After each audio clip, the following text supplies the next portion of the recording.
зовут Арсений, никнейм Сеня. Мне 23 года, я живу в Ярославле, в России.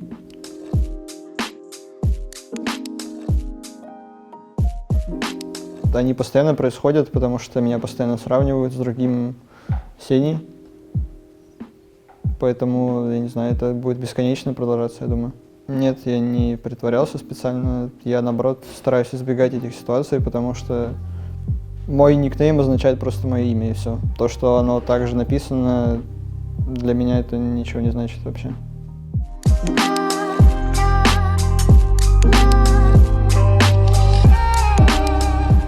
Кроме киберспорта я ничем не занимаюсь, потому что все время уходит на тренировки и на игры.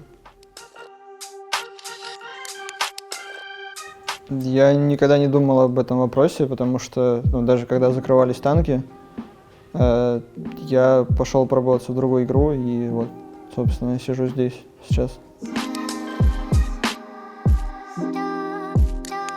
Да, по-разному. Я могу и просто АФК лежать дома, посмотреть сериал, фильм.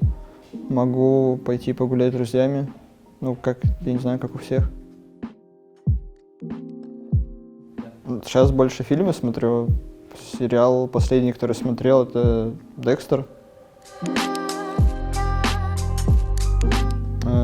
«Одержимость», «Побег из Шоушенка» и «Жизнь прекрасна».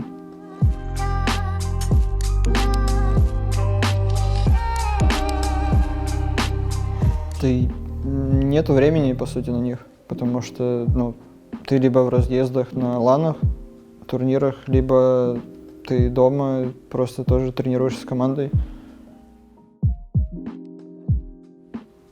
Я думаю, чаще всего меня можно встретить только на какой-нибудь там набережной или улице, потому что во всяких заведениях я не особо люблю бывать, я больше люблю тишину, спокойствие. Да, это Mortal Kombat 3 на Сеге с двоюродным братом. Вот я очень много играл, когда приезжал к бабушке отдыхать летом особенно.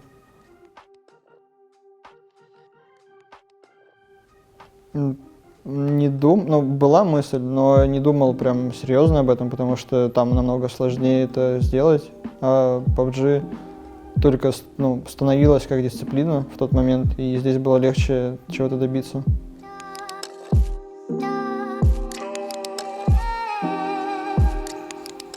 До Ding я выступал тоже в довольно сильной команде, это CDM, в которой я сыграл 2 сезона, и после этого меня забрали в Динги. Меня позвал друг туда, потому что мы с ним давно дружили, он давно знал меня, и вот выбрал меня на место того, кто ушел, и я не мог отказаться, потому что это была команда на левел выше, чем моя. Это была тир-1 мира, по факту, одна из там. Вот, я пошел в нее, мы сыграли 1 сезон и гранд-финал. Выиграли сезон и заняли 2 место на гранд-финале. А ушел я с танков, потому что закрылась дисциплина, не стало турниров.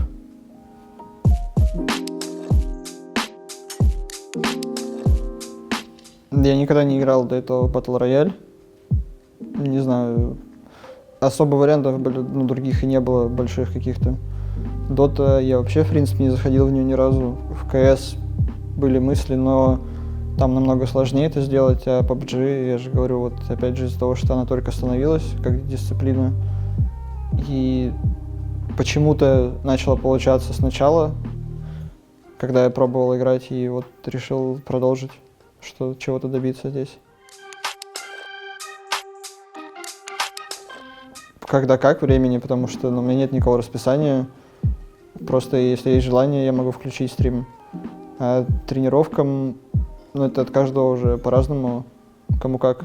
Кто-то может за час проснуться и поиграть полчаса до тренировки и нормально разогреться. Мне нужно, допустим, час на тренинг-моде поиграть и какие-то фейсты, паблики, что-то еще такое.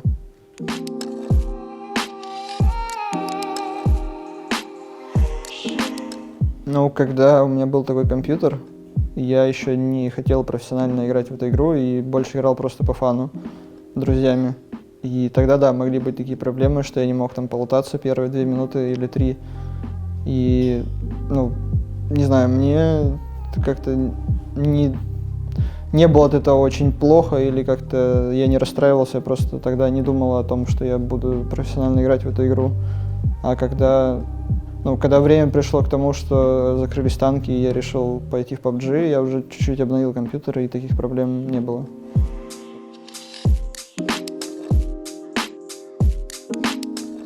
Я думаю, это полезный опыт, потому что я не припомню игроков, которые это делали. Не сказать, что это супер какое-то достижение, но это довольно интересная ситуация, когда так происходит, когда игрок может из одной более-менее киберспортивной дисциплины перейти в другую, при этом играть и там на высоком уровне. Что-то из танков мне пригодилось в PUBG, как бы это смешно не звучало, возможно. Хоть игры сильно отличались, но в PUBG есть что применить оттуда, потому что танки выигрывались всегда только головой, по факту. Там не сильно зависело все от аима, от каких-то рефлексов или чего-то еще. Там выигрывали стратегии, какие-то задумки, тактики. И здесь мне пригодилось это в плане кэпства, в плане каких-то страт, понимания игры, моего мышления в этой игре. А все, что связано с аимом и с рефлексами, со всем остальным, с реакцией, у меня почему-то все было и так хорошее в других играх. Я не знаю, как это работало, но здесь я просто это наконец-то могу применить, от этого что-то зависит хотя бы.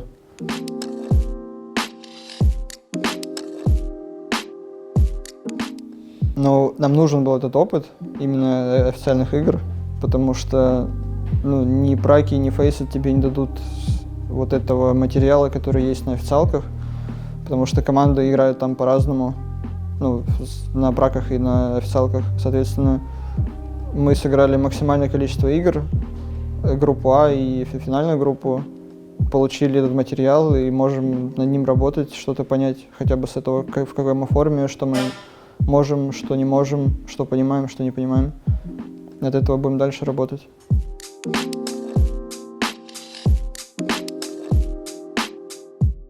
На общий язык мы сразу нашли, с этим не было проблем, я думаю, потому что он больше не хотел кэпить, соответственно, а меня взяли в эту команду именно для этого, чтобы я здесь кэпил теперь.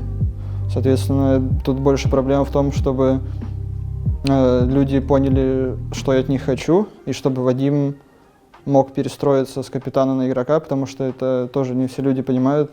Это так же сложно, как и сначала играть, а потом пытаться кэпить, потому что ты условно 2 года капитанишь, потом ты садишься просто на игрока, который говорит только инфу своим тиммейтам, и ты должен нормально в этом месте играть. Это очень сложно, и я думаю, на это тоже нужно время.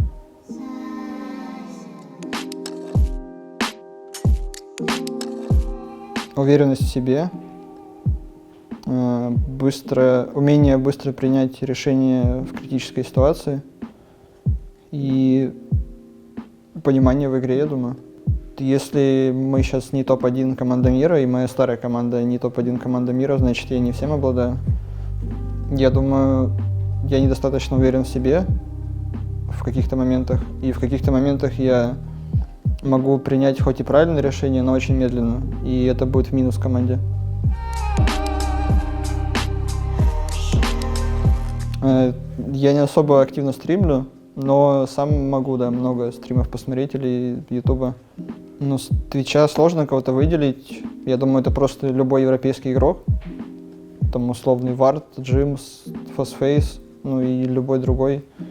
У них чему-то можно всегда научиться. А из ютуба, это какие-то популярные блоги, я думаю, не знаю, Дудь, Дневник Хача. На ютубе могу еще посмотреть какие-то нарезки футбольных матчей, когда я не могу посмотреть прямой эфир. А так, все, я думаю.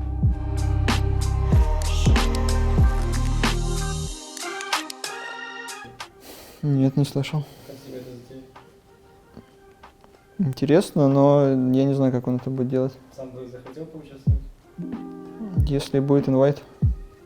Квалы не хочешь приходить? Кто хочет Не, играть? квалы в БО-11 только нормально будут.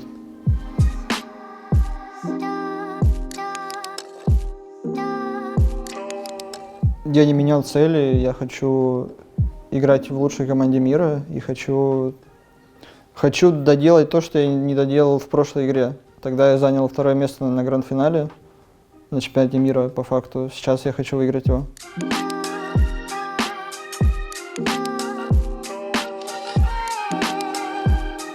Спасибо всем, кто болеет за Нави.